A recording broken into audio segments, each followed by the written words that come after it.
Merci Nathalie. Je souhaite la bienvenue à tous les participants à cette session sur les approches communautaires de la prévention et de la protection proactive. Je m'appelle Alain Traoré. Je suis chargé de programme à l'Association pour la gestion de l'environnement et le développement. J'ai le plaisir d'être votre hôte et votre modérateur pour l'heure et demie que nous allons passer ensemble. La session d'aujourd'hui est l'occasion de discuter de la manière dont les communautés peuvent se protéger et se protègent effectivement, et de la manière dont les actions menées par les communautés peuvent contribuer à obtenir des résultats en matière de protection, y compris en matière de prévention de la violence. Elle vise à renforcer la compréhension de ces approches en présentant des exemples de différentes manières dont les communautés, à travers les pays et les cultures, se sont protégées contre les conflits armés et d'autres situations de violence. Nous présenterons une partie de l'expérience acquise par les communautés et les acteurs locaux et nationaux, puis nous nous appuierons sur la vaste expérience des participants pour brosser un tableau plus complet de la situation. Comme vous pouvez le voir sur cette diapositive avec l'ordre du jour, nous commencerons par les remarques d'ouverture au niveau donc par Sarah Broad de l'Agence suédoise pour le développement international. Nous aurons ensuite une brève introduction au thème des approches de protection menées par les communautés avant d'entendre les exemples de protection, les exemples de 4 organisations locales et nationales de Colombie, la République démocratique du Congo, de la Somalie et de l'Ukraine sur les manières dont elles travaillent avec les communautés pour prévenir l'apparition des risques en matière de protection. En gardant cet exemple à l'esprit, nous allons constituer après des groupes de discussion par région afin d'approfondir les échanges. Nous reviendrons après en séance plénière pour entendre les principaux points forts qu'on peut retenir des discussions de groupe et passer aux remarques finales. Avant d'entamer les présentations et les discussions, j'aimerais présenter les intervenants de la session d'aujourd'hui. Alors, nous allons commencer par suivre Sarah Broad, spécialiste de la politique de protection, donc de l'agence suédoise, l'agence internationale, l'agence suédoise pour le développement, HD, en anglais c'est SIDA. Amina Ali Abdi, officier de protection READO, Somalie. Lina Vanessa Rebelo, directrice adjointe des projets, ça c'est la Colombie. Et Tatiana Koutash, chef de projet du 10 of April, ça c'est l'Ukraine. Yolande Calgero Lusenge, coordinatrice GADHOP de la République démocratique du Congo. Et Samuel Cheng, coordinateur du cluster global de protection. Merci à tous et à toutes d'être avec nous. Et sans plus attendre, je donne la parole à Madame Sarah Broad pour ses remarques préliminaires. Merci beaucoup. And thank you very much for inviting. Merci beaucoup de m'avoir invité, d'avoir invité ASDI à participer. Comme vous le savez, il y a beaucoup de personnes qui ont besoin d'assistance humanitaire de plus en plus. Et en dépit du fait qu'il y a de plus en plus de financement, nous avons toujours besoin de plus de ressources. Nous sommes toujours à court de ressources dont nous avons besoin pour répondre aux besoins des autres. Et donc, nous devons travailler ensemble pour réduire ces besoins. Nous répondons à beaucoup de besoins, notamment la violence et les violations qui sont perpétrées et qui sont commises contre les civils. La protection doit alors être au centre d'une action humanitaire pour empêcher de telles violences et des abus qui sont commis.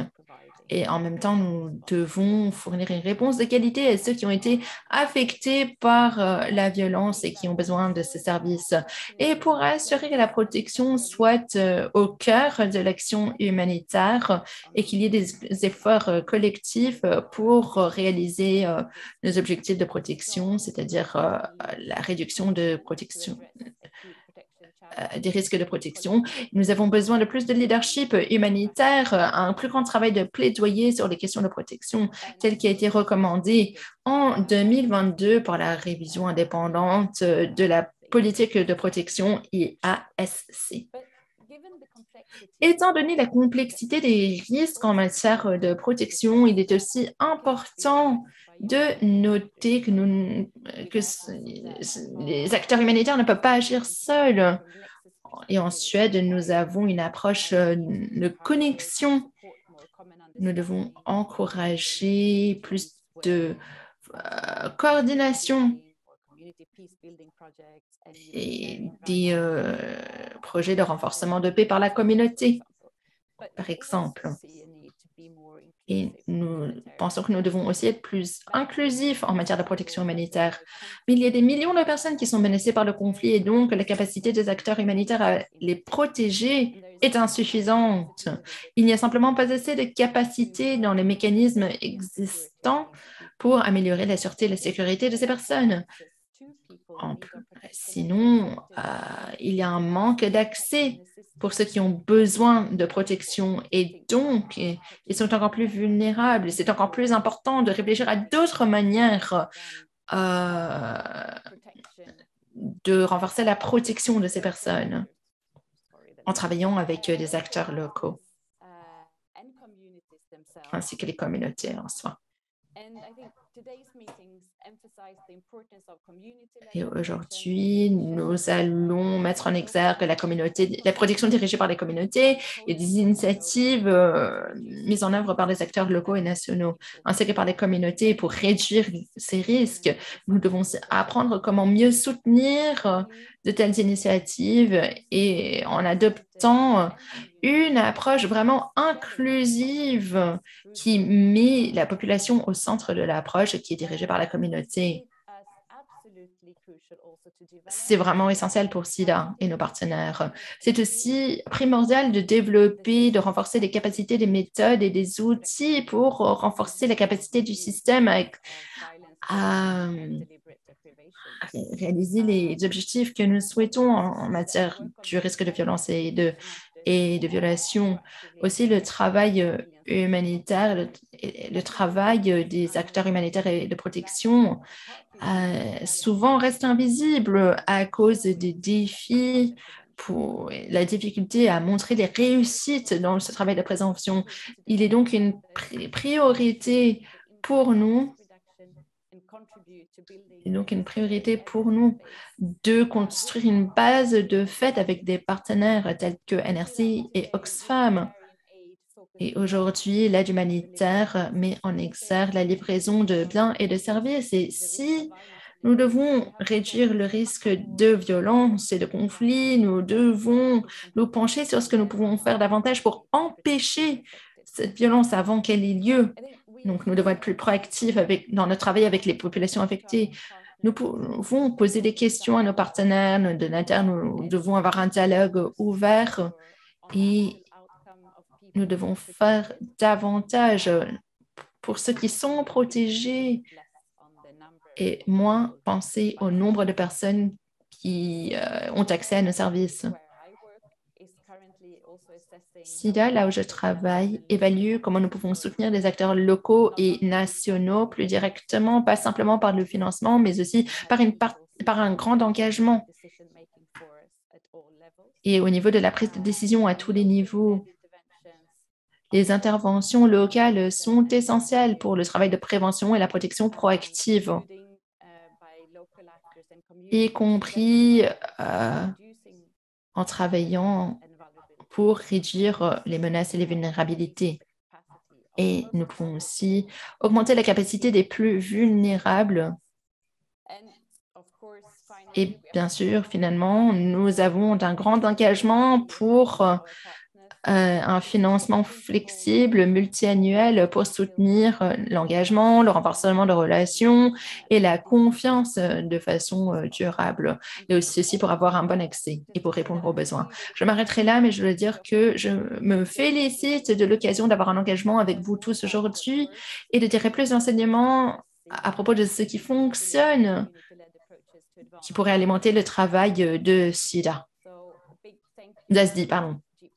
Un grand merci au GPC et à l'équipe de protection et à tout le monde qui a travaillé pour la réussite de cet événement. Un grand merci à vous. Merci beaucoup, Madame Broad, pour ces messages. On retient que la protection doit être au centre de l'action humanitaire. C'est un défi pour nous tous. Il y a donc là la nécessité d'un leadership et puis d'action de plaidoyer. Naturellement, il faut le faire toujours avec les communautés. Avec la récente vision de l'ensemble du système de l'action humanitaire, les limites de l'action de protection humanitaire ont été de plus en plus reconnues. Le travail des acteurs humanitaires et de protection qui s'attaquent de manière proactive aux menaces qui pèsent sur les civils dans les conflits passe souvent inaperçu en raison des difficultés à prouver et à démontrer les succès du travail de prévention. Le fait que les modèles actuels de financement et de mise en œuvre ne reposent pas sur la prévention réduit la capacité des acteurs de la protection à développer et à renforcer cette approche proactive de la protection. L'importance du thème de notre session aujourd'hui est reflétée par les nombreux groupes de réseaux communautaires qui se sont rassemblés dans la bande de Gaza au cours des dernières semaines. En tant que premier intervenant et face à des circonstances inimaginables, ils mènent des initiatives et des activités pour tenter de protéger les membres de leur communauté, partager des informations importantes et les aider à accéder aux services dont ils ont besoin. Ces acteurs communautaires sont les gardiens du savoir-faire local qu'ils utilisent dans les situations les plus difficiles. Nous pensons que les approches fondées sur la communauté et l'autoprotection permettent de faire progresser la prévention en donnant le et des ressources aux groupes communautaires en tant qu'agents de leur propre protection. Mon organisation, l'ONG AGED, intervient au Burkina Faso où le contexte est essentiellement marqué par les attaques récurrentes des attaques armées qui sont perpétrées dans diverses régions du Burkina Faso. On peut dire que les 2 dernières années, on a au moins 3 attaques qui ont fait de tueries massives. Une première, 160 décès, deuxième, 80, troisième, 50. Il y a aussi le déplacement massif des